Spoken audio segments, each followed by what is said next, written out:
नमस्कार दोस्तों, एस्ट्रोबिलीफ एस्ट्रोलॉजी में आपका स्वागत है। मैं विवेक दुबे। दोस्तों, आज हम बात करेंगे पंच महापुरुष योग, भद्र योग के बारे में बात करेंगे, जो कि बुध द्वारा बनता है।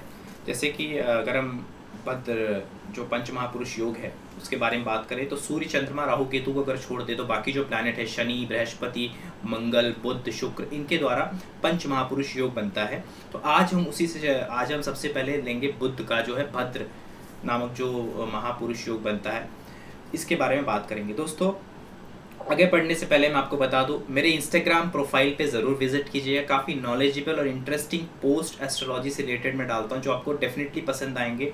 हर एक योग के बारे में डालता हूं, हर एक चीज़ों के बारे में डालता हूं, तो एक बार ज़रूर विजिट कीजिएगा। मेरे इंस्टाग्राम प्रोफाइल पर लिंक मैंने डिस्क्रिप्शन में दे रखी है, और मेरे यूट्यूब प्लेलिस्ट में जैसे कि positive negative series of Rahu मैंने रखी हुई है, जिसमें मैंने राहु हर एक लग्न में कैसे परिणाम देता, हर एक लग्न के लिए मैंने ऑलरेडी वीडियो दे रखा है। जेमस्टोन के लिए मैंने वीडियोस दे रखे हैं। उसके बाद मैंने जो हमारे लाइफ के इंपॉर्टेंट टॉपिक्स होते हैं, जैसे कि धन हो गया, मैरिड लाइफ हो गई, हमारा प्रोफेशन हो गया, प्रॉपर्टी हो गई, इन सब से रिलेटेड आपको स्पेशल एस्ट्रोलॉजी वीडियोज़ मेरे, आप उसमें जाएंगे, प्लेलिस्ट में सब कुछ मिल जाएगा आपको। अगर आप चेक करेंगे तो ये सारे वीडियोज़ अवेलेबल हैं मेरे चैनल पर, तो ज़रूर एक बार जाइएगा।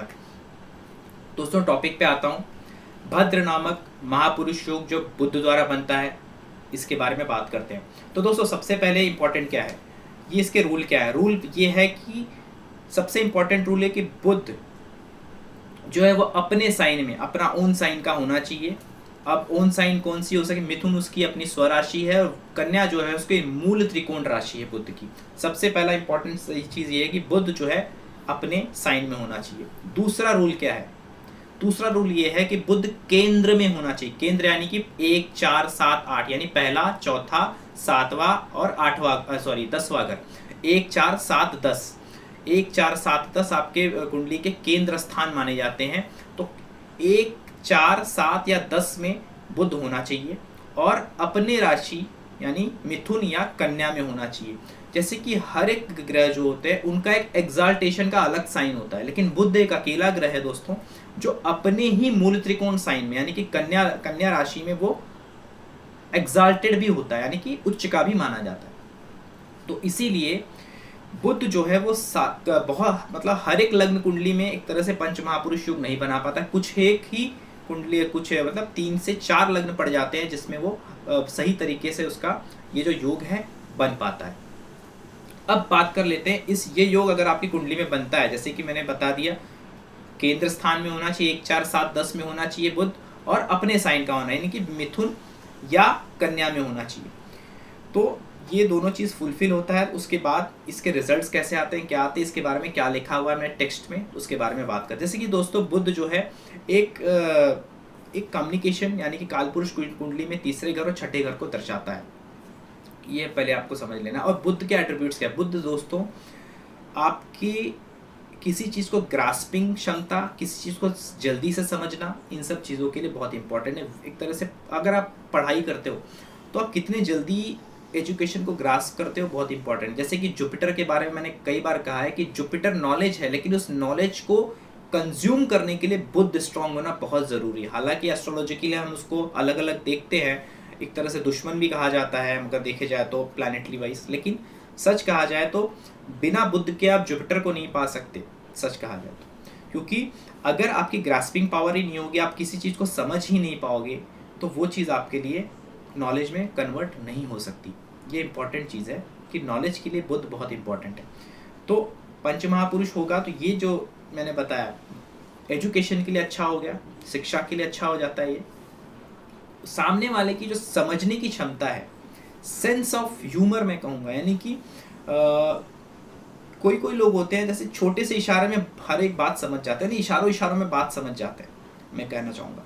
तो ऐसे लोगों का कहा जाता है सेंस ऑफ ह्यूमर बहुत अच्छा है, यानी कि किसी की छोटी सी बात पकड़ के समझ सकते हैं कि बात क्या चल रही थी और बात किससे रिलेटेड थी। ऐसे इंसान आपने देखे होंगे, बहुत जल्दी वो लोग सही चीज़ को गेस कर लेते हैं।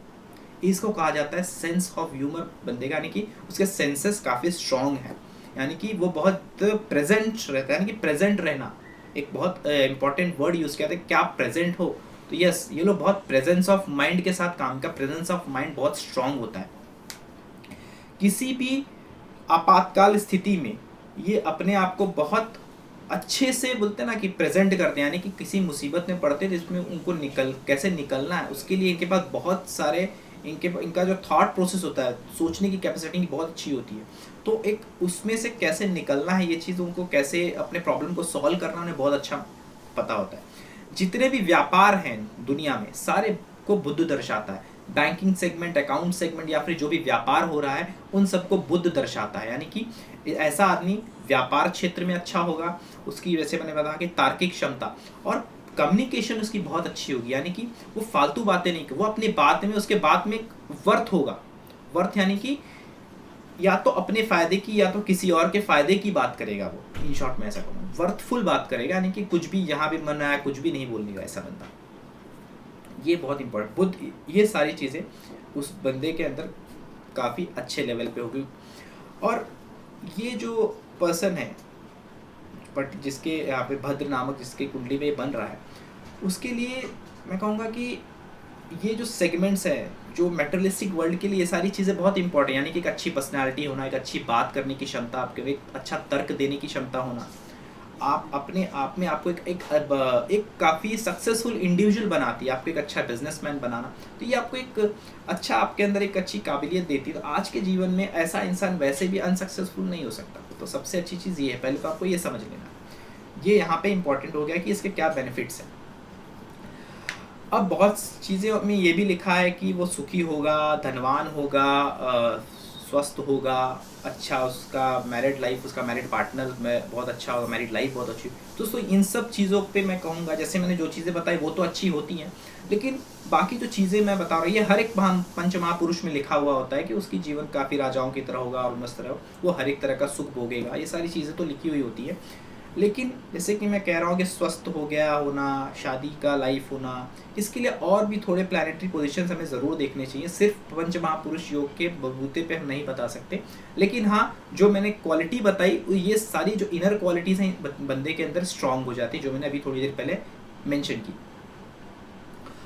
तो दोस्तों जैसे कि मैंने रूल्स बता दिया है, क्या फ़ायदे हैं उसके वो बता दिया है, टेक्निकली क्या फ़ायदे आज के बिकॉज देखो एस्ट्रोलॉजी में लिखे तो बहुत कुछ है, लेकिन एक बहुत इंपॉर्टेंट रूल होता है एस्ट्रोलॉजी का, देश काल पात्र। देश काल पात्र के में अगर हम नहीं बात करेंगे, देश काल पात्र में अगर मैं कहूँ सुखी जीवन, सुखी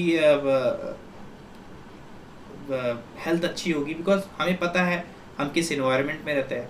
मैं कहूँगा बहुत अच्छी शादी, हमें पता है आज के डेट में रिलेशनशिप का क्या वैल्यू है मार्केट में, लोग किस तरह से देखते हैं रिलेशन में, भाई भाई का कितना है, बाप बेटे का कितना है, ये हम अच्छी तरह देख रहे हैं किस तरह से। तो उसके ऊपर देश काल पात्र को ध्यान में रख के ही चीज़ें बोलनी चाहिए। तो इसलिए मैं आपको ये चीज़ें जो भी है, जैसे कि मैंने जो क्वालिटीज़ बताई एकदम टेक्निकली मैं आपको बता रहा हूँ, ये सारी क्वालिटीज़ अगर होगी किसी की भी लाइफ अच्छी होगी, बिकॉज की उसकी स्किल्स उसके अंदर काफ़ी अच्छे हैं। अब आ जाते हैं कि कहाँ कहाँ ये बनता है, कहाँ कहाँ नहीं बनता है।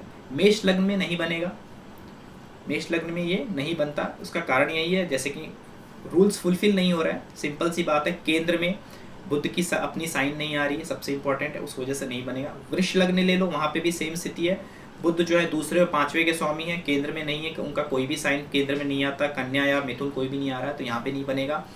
मिथुन लग्न में ये काफ़ी अच्छे तरीके से बनता है, लेकिन दोस्तों यहाँ पे मैं बता दूँ एक छोटा सा, मैं यहाँ पे पॉइंट कवर करूँगा। बुध के जो भी लग्न होते हैं उसमें मंगल जो होता है वो मारक होता है, मारक यानी से फंक्शनल मैलेफिक होता है। जैसे अगर आप मिथुन लग्न ही अगर आप देखोगे तो इसमें मंगल जो है, मंगल अगर आप देखेंगे छठे का स्वामी बन जाता है, छठे भाव का स्वामी बन जाता है, उसके बाद 11वें का स्वामी बनता है, तो एक तरह से 6th हाउस का स्वामी है। अगर आप देखेंगे मिथुन लग्न में, तो मंगल जो है वो छठे का स्वामी होने के कारण मैं कहूँगा कि अगर यहाँ पे बुध सिर्फ सारी कंडीशंस जो है सेम है, बिकॉज मिथुन जो है असेंडेंट जो है केंद्र होता है, वहाँ पे अगर बुध आ जाते हैं ये योग बनता है। बस ये ध्यान दीजिएगा वो अगर मंगल के नक्षत्र में होंगे तो कुछ न कुछ योग तो बनेगा, चीज़ें भी अच्छी होंगी और आर्थिक दृष्टिकोण से और भी अच्छा हो, पैसे के हिसाब से, और लेकिन लाइफ में कुछ और चीज़ों के लिए ख़राब हो जाएगा कुछ न कुछ, जैसे कि मैं कहूँगा कि लिटिगेशन के मामले हो गए, या फिर और भी जो चीज़ें हैं जो छठे भाव से हम देखते हैं, डिजीज़ से रिलेटेड कुछ चीज़ें हो, हेल्थ वाइज अगर हम देखें तो थोड़ा सा यहाँ पे दिक्कतें दे सकता है ये। उसके बाद और क्या देखना है कि बुध कंबस्ट ना हो, क्योंकि देखो जहाँ पे बुध होगा सूर्य उसके एक भाव आगे पीछे ही होता है, तो बहुत ज़्यादा चार्ट में तो ज़्यादातर बुध कंबस्ट हो जाता है। तो जहाँ पे मैं कहूँगा कि कंबस्ट में हमेशा समझाता हूँ कि 5 डिग्री से कम का कंबशन है तो ऑलमोस्ट प्लैनेट की जो क्वालिटी होती है वो ख़त्म हो जाती है, वो रिजल्ट अच्छे नहीं दे पाता है। मैं ये नहीं कहूँगा बुरे रिजल्ट देगा, लेकिन अच्छे रिजल्ट नहीं दे पाता है। तो यहाँ पे भी वही सिचुएशन आ जाएगी, अगर वो सूर्य से कंबस्ट है तो ये पंच महापुरुष बहुत अच्छे रिजल्ट नहीं दे पाएगा। फिर बात करते हैं कर्क लग्न की। कर्क लग्न में ये नहीं बन पाएगा, सिंह लग्न में भी नहीं बन पाएगा। कारण से में केंद्र में बुध की साइन नहीं आती है, 1, 4, 7, 10 में बुध की कोई भी साइन नहीं आती है। उसके बाद हम बात करें कन्या लग्न। कन्या लग्न में ये केंद्र में और दशम भाव में बन सकता है ये, जैसे कि 6 नंबर है, मूल त्रिकोण साइन है, यहाँ पे उच्च का भी होता है जैसे हमने बताया बुध।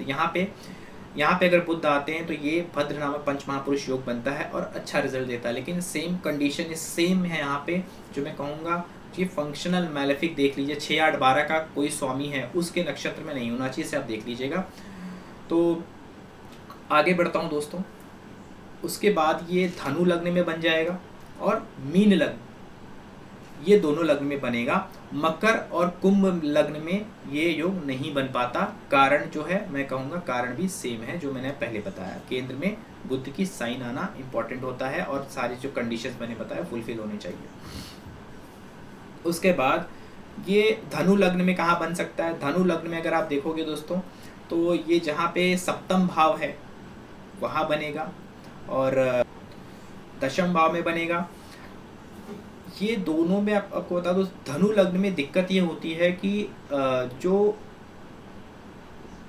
गुरु है यहाँ पे सप्तम भाव जो होता है, यानी कि धनु के गुरु के जितने भी लग्न है, जैसे मीन है और ये धनु, उसमें प्रॉब्लम ये है कि सप्तमेश को मारक माना जाता है, मार्केश कहा जाता है, आप जानते ही होंगे।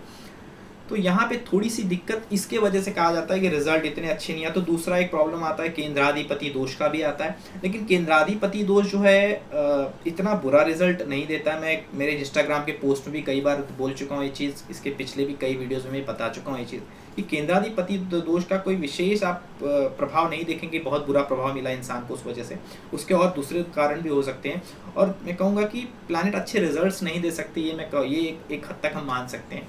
यहाँ पे बुध सप्तमेश यानी मार्केश होने की वजह से आप ये समझ सकते हो कि धनु और मीन लग्न में, यानी कि दोनों जो दोनों गुरु के जो लग्न हैं इनमें ये भद्र नामक पंचमहा पुरुष योग तो बनता है, लेकिन कहते हैं कि उतना फ्रूटफुल नहीं रिजल्ट देगा। लेकिन मैं कहूँगा कि यहाँ दशम भाव में अगर बनता है तो एक तरह से वहाँ पे भी अच्छा रिजल्ट देगा। सप्तम में बनता है तो भी एक हद तक रिजल्ट अच्छा देगा, बशर्ते जैसे कि अगर बुध के साइन में जब बनता है वहाँ पे मंगल मारक होता है, लेकिन धनु लग्न में अगर आप देखोगे तो मंगल मारक नहीं होता है। सेम अगर मैं मीन लग्न में देखूँ वहाँ पे भी मंगल मारक नहीं होता है। अगर वो मंगल के नक्षत्र में भी है तो एक हद तक रिजल्ट अच्छा देगा, लेकिन जो शास्त्रों में थोड़ा सा कॉन्ट्रडिक्टरी हो जाता है कि धनु में उतना अच्छा रिजल्ट लोग कहते नहीं दे पाता है वगैरह वगैरह।